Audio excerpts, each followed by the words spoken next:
a mother, 3 children, a video message, and a tragedy that unfolded just 24 hours later. In Nkolbisson, a neighborhood in Yaoundé, Cameroon, a heartbreaking incident has left a community in shock and raised urgent questions about mental health, emotional distress, and the silent warning signs people sometimes ignore. This is Crime HQ, and tonight, we examine the case that has shaken Yaoundé. Before the tragedy, there was a video. In it, the woman reportedly spoke about her pain. She claimed her partner, a businessman who frequently traveled abroad, had failed to legally formalize their marriage.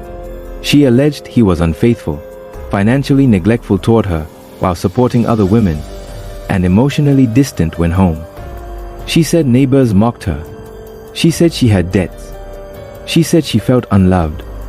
Those words, according to circulating reports, were recorded shortly before she took the lives of her 3 children and herself. Authorities have not released a full official statement detailing the sequence of events, but residents confirmed that the scene left the entire neighborhood devastated. Here's where the case becomes complex. Some neighbors describe her as deeply distressed in recent months. Others describe the family as comfortable and stable. Reports suggest the husband provided monthly financial support. She ran her own business. The household was considered well off compared to many others. But financial stability does not always equal emotional stability. Behind closed doors, emotional isolation can exist even in homes that appear secure from the outside. According to neighbors, the woman had allegedly threatened before, "I will end my life and these children." Some reportedly dismissed those statements as emotional outbursts. Others believe she was simply frustrated. But threats involving self-harm or harm to children are never ordinary arguments. Mental health experts consistently warn that repeated verbal threats, especially when tied to relationship breakdown, are red flags. Valentine's Day reportedly became a breaking point. Her partner allegedly called to say he would not be home due to business. To some, it was routine. To her, it may have symbolized abandonment. One reported message attributed to her read, "Since you are sleeping around, I am dying with these ones." If authentic, those words reflect emotional collapse, not just anger. And within 24 hours, tragedy struck. It is important to avoid simplistic conclusions. Infidelity alone does not automatically lead to filicide-suicide. However, research shows that cases involving parents harming children before ending their own lives often involve severe untreated depression, emotional dependency on a partner, feelings of humiliation or abandonment, financial stress, social shame, suicidal ideation expressed previously. When someone begins to see their children as extensions of their suffering rather than separate lives, the situation becomes extremely dangerous. This is a psychological crisis point. Residents of Nkolbisson are reportedly stunned. Some ask, "How could a mother do this?" Others ask, "Why didn't anyone intervene?" But these cases are rarely sudden explosions.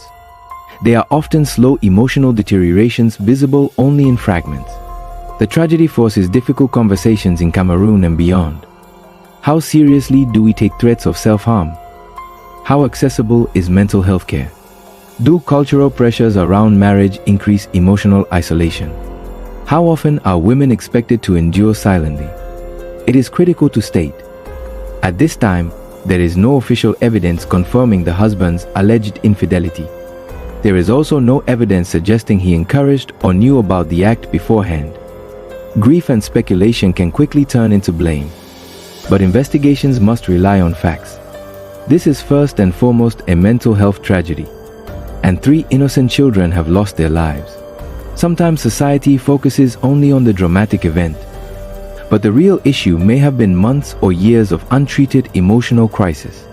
A mother who reportedly felt unwanted, embarrassed, financially pressured, emotionally abandoned. Whether those perceptions matched reality or not, the psychological distress appears to have been profound. An untreated mental collapse can distort reality. 3 young lives gone. A mother whose final recorded words revealed pain. A community left asking questions. This case is not about gossip. It is about mental health. It is about taking threats seriously. It is about recognizing that emotional distress can exist even inside homes that look stable from the outside.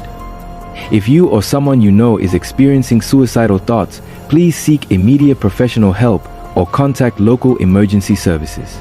This episode is not meant to sensationalize tragedy, but to understand it. This is Crime HQ, where we tell the stories carefully, and where we remember that behind every headline are real human lives.